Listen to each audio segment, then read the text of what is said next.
There's three scriptures that really help us understand how God speaks in the New Testament versus the Old Testament.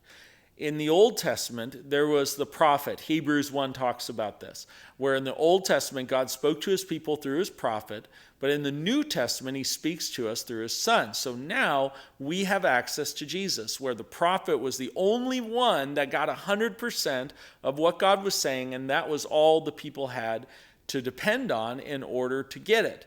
Now, what we know is that in 1 Corinthians 13, we understand that we all see in part and we prophesy in part. So that means not only do we all have access, we actually all have a part. And then we see in Acts chapter 2 that God has poured his Spirit out on all flesh. So men, women, everybody can prophesy. So if you think about these together, okay, in the New Testament, God's speaking to all of his people. We're all seeing in part.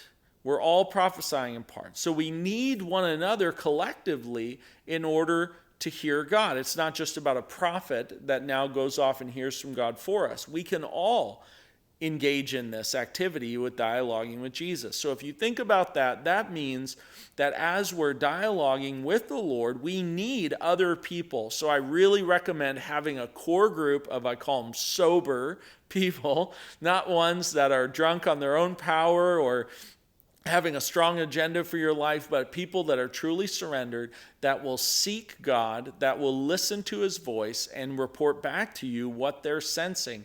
Cultivate those friendships. Be a friend like that. And many times people get off the rails in trying to hear God because they do it just with their part. That's not a New Testament biblical framework. We want to have lots of parts. And so as we seek accountability, as we submit therefore to one another, and we journey as friends, what's going to happen is as we seek God together and there's unity, you're going to have a lot more confidence that it is God speaking and you can step into it by faith, knowing that, sure, it could still be wrong, but we want to move by faith, trusting that the Spirit of God is leading us and that he is able to get through to us.